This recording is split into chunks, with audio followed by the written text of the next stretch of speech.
Gak ada mobil masuk. Bang, ada mobil masuk. Lagi sepi bang, lagi sepi. Bang Adrian. Bang Adrian. Bang Adrian. Cek. Cek Mas Junot. Ya. Mungkin hari ini agendanya. Oke, bagaimana Bang hari ini agendanya apa? Assalamualaikum warahmatullahi wabarakatuh dan selamat pagi teman-teman. Terima kasih banyak ya teman-teman media selalu memonitor perkara ini. Hari ini adalah pemeriksaan pihak yang dipanggil. Jadi dalam hal ini akan diperiksa apakah turut tergugat 1, turut tergugat 2, dan turut tergugat 3 hadir. Apabila mereka hadir, nanti akan diperiksa legalitasnya siapa yang mewakili. Nah, setelah itulah baru nanti majelis hakim akan mengambil sikap sesuai dengan peraturan Mahkamah Agung. Apabila para pihak sudah lengkap atau sudah memenuhi syarat untuk diteruskan, maka harus dilakukan mediasi sebagaimana peraturan Mahkamah Agung. Itulah mekanisme hari ini persidangannya. Jadi hari ini hanya memeriksa kehadiran turut tergugat 1, turut tergugat 2, dan turut tergugat 3. Sedangkan tergugat 1 dan 2 dianggap sudah hadir dan nggak perlu dipanggil kembali. Termasuk kami penggugat 1 dan 2 seperti itu. Berarti tidak ada untuk Reza Gladys datang ya Bang? Nggak ada, tapi akan menjadi kewajiban setelah prosesnya mediasi. Kalau mediasi itu, maka para pihak diwajibkan mendatangkan penggugat prinsipal. Jadi misalnya saya diwajibkan mendatangkan Nikita dan Ismail Marzuki, tergugat diwajibkan mendatangkan prinsipalnya. Itu nanti pada saat proses mediasi. Tapi kalau hari ini hanya diwakili oleh kuasa hukum yang sah. Nanti itu diperiksa legalitasnya, kalau misalnya ada kuasa hukum, siapa dan sebagai apa, kalau memang dari institusi, surat tugasnya seperti apa.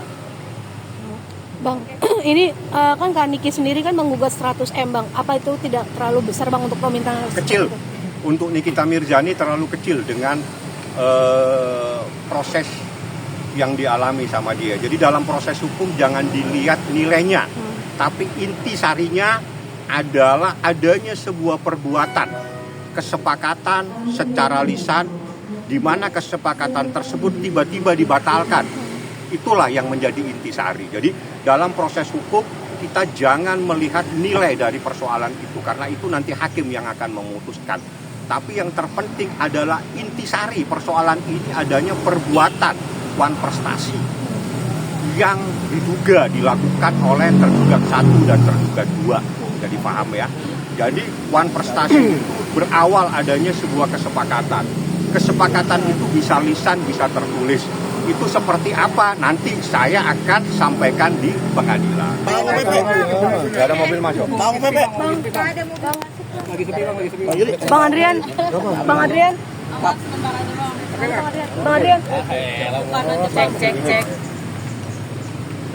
Mas Junot. Ya. Mungkin hari ini agendanya. Oke, bagaimana Bang hari ini agendanya apa? Assalamualaikum warahmatullahi wabarakatuh dan selamat pagi teman-teman. Terima kasih banyak ya teman-teman media selalu memonitor perkara ini. Hari ini adalah pemeriksaan pihak yang dipanggil. Jadi dalam hal ini akan diperiksa apakah turut tergugat 1, turut tergugat 2, dan turut tergugat 3 hadir. Apabila mereka hadir, nanti akan diperiksa legalitasnya siapa yang mewakili. Nah, setelah itulah baru nanti majelis hakim akan mengambil sikap sesuai dengan peraturan Mahkamah Agung. Apabila para pihak sudah lengkap atau sudah memenuhi syarat untuk diteruskan, maka harus dilakukan mediasi sebagaimana peraturan Mahkamah Agung. Itulah mekanisme hari ini persidangannya. Jadi hari ini hanya memeriksa kehadiran turut tergugat 1, turut tergugat 2, dan turut tergugat 3. Sedangkan tergugat 1 dan 2 dianggap sudah hadir dan nggak perlu dipanggil kembali. Termasuk kami penggugat 1 dan 2 seperti itu. Berarti tidak ada untuk Reza Gladys datang ya Bang? Nggak ada, tapi akan menjadi kewajiban setelah prosesnya mediasi. Kalau mediasi itu, maka para pihak diwajibkan mendatangkan penggugat prinsipal. Jadi misalnya saya diwajibkan mendatangkan Nikita dan Ismail Marzuki, tergugat diwajibkan mendatangkan prinsipalnya, itu nanti pada saat proses mediasi. Tapi kalau hari ini hanya diwakili oleh kuasa hukum yang sah. Nanti itu diperiksa legalitasnya, kalau misalnya ada kuasa hukum, siapa dan sebagai apa, kalau memang dari institusi, surat tugasnya seperti apa. Bang, ini kan Kak Niki sendiri kan menggugat 100M Bang. Apa itu tidak terlalu besar Bang untuk permintaan? Kecil. Untuk Nikita Mirzani terlalu kecil dengan proses yang dialami sama dia. Jadi dalam proses hukum jangan dilihat nilainya, tapi intisarinya adalah adanya sebuah perbuatan, kesepakatan secara lisan, di mana kesepakatan tersebut tiba-tiba dibatalkan.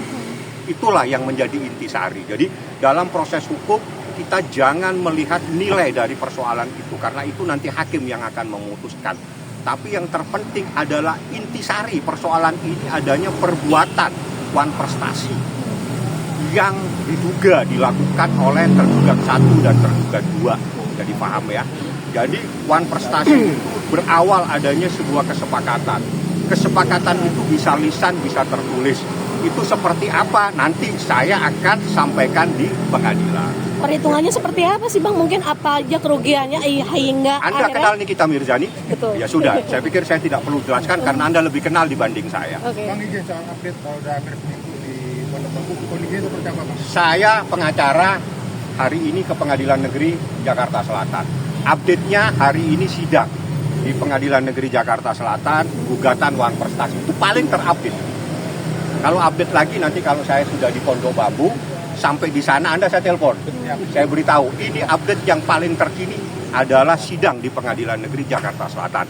Yang paling terpenting hari ini berdasarkan informasi saya terima, seseorang berinisial RG itu seharusnya hari ini diperiksa, dimintain keterangan di Polda Metro Jaya, di Reskrim Sus Polda Metro Jaya terkait dugaan adanya laporan dugaan tindak pidana melanggar Undang-Undang Kesehatan, dugaan adanya tindak pidana melanggar Undang-Undang Perlindungan Konsumen. Seperti apa prosesnya? Mohon teman-teman bisa memantau, bisa meminta informasi dari Humas Polda Metro Jaya, bagaimana prosesnya, kasusnya ditangani oleh Ditreskrim Sus Polda Metro Jaya. Inisialnya RJ. Bang, ini kalau untuk yang wan prestasi, apakah itu memang harus ada hitam di atas putih perjanjian tertulis atau seperti apa sih Bang? Itu ahli yang jelasin. Ahli kalau menurut hukum, perjanjian itu yang penting memenuhi syarat. Syaratnya ada manusianya, syaratnya sesuatu yang sah, syaratnya sesuatu yang halal, syaratnya yang tidak bertentangan dengan hukum. Manusianya ada tergugat 1 dan penggugat. Itu manusianya, itu namanya subjek. Objeknya ada, terkait dengan review hal-hal yang baik. Kapan tenggang waktunya? November ke November. November 2024 dan November 2020. Itu telah memenuhi syarat 13-20 tahun. Saya tidak perlu memberikan kuliah pagi ini karena pagi ini saya datang di pengadilan untuk menghadiri persidangan. Bang, mungkin yang tadi RJ sendiri diperiksa itu mungkin ada laporan dari... Ada laporan korban daripada apa ya namanya, skincare atau apa, nanti Anda tanya lah yang. Jadi saya mohon bantuan teman-teman, Anda bisa mencari informasi melalui Humas, karena semua informasi proses hukum itu di Polda Metro Jaya melalui Humas. Tanyakan ke Humas, apakah memang ada seseorang berinisial RG harusnya hari ini dimintain keterangan di unit, di subdit Ditreskrim Sus, apakah hari ini hadir atau tidak. Kalau tidak hadir, kenapa? Kan gitu. Itu silakan teman-teman media yang membantu saya untuk menanyakan. Yang jelas inisialnya ada, terkait dugaan melanggar Undang-Undang Kesehatan, dugaan melanggar Undang-Undang Perlindungan Konsumen. Korbannya ada 4. Bang, ini sekiranya nanti menurut Abang sendiri apakah ini nanti akan dikabulkan atau tidak? Karena kan ini... Doakan, kabulkan. Insya Allah doanya teman-teman ini bisa mengabulkan. Tapi yang terpenting dari perkara ini yang tahu kan saya. Yang terpenting dari perkara ini yang tahu saya. Jadi saya nggak perlu sampaikan ke Anda. Anda cari informasi yang paling penting itu apa dalam perkara ini. Ada lagi? Terima kasih Bang. Saya masuk dulu ya. Ya, semoga lancar ya Bang.